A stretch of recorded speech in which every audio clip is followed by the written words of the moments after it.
Changpur school market হইতে ওবায়দুল হক উচ্চ বিদ্যালয় টেগুরা আজকের রাস্তাটা দেখবেন স্কুল পর্যন্ত। হে গাইস, আসসালামু আলাইকুম, সবাই কেমন আছেন? আশা করি সবাই ভালো আছেন।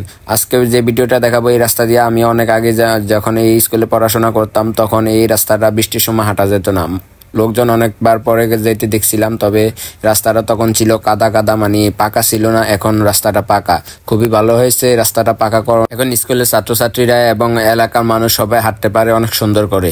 আগে হাঁটা যেত না, আমার সামনে অনেক লোকজন পড়ে গেছিল, কারণ কাদা ছিল, এত প্যাক ছিল, মানে পিছল খেয়ে পড়ে যেত। তবে আশেপাশে যে গাছগুলো লাগাইছে অনেক ভালো লাগে, মাঠের পরিবেশটা অনেক ভালো লাগে। আপনারা শেষ পর্যন্ত ভিডিওটা দেখে যাবেন, ভালো লাগে কিনা কমেন্ট বক্সে এসে বলে যাবেন। তো আশা করি ভিডিওটা ভালো লাগবে।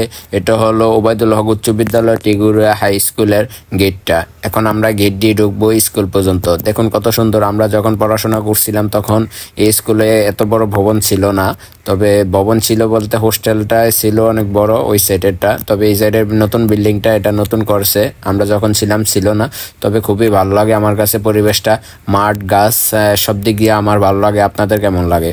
তো আমার ভিডিওটা যদি ভালো লাগে থাকে তাহলে লাইক কমেন্ট শেয়ার করে পাশে থাকবেন। ফেসবুকে দেখে থাকলে ফলো করে দিন, ইউটিউবে দেখে থাকলে সাবস্ক্রাইব করে দিন, টিকটকে দেখে থাকলে ফলো করে দিন, আর শেয়ার করতে ভুলবেন না। আর এরকম ইন্টারেস্টিং কোন জায়গার ভিডিও দেওয়া যায় আপনারা কমেন্ট বক্সে এসে বলে যাবেন যে এই জায়গাটার ভিডিও দেন, তাহলে আমি ওই জায়গার ভিডিও দিতে পারবো। আর এটা হলো শহীদ মিনার, অনেক বড় শহীদ মিনারটা, অনেক সুন্দর করছে। আপনারা হয়তো যারা আসছেন তারা দেখছেন।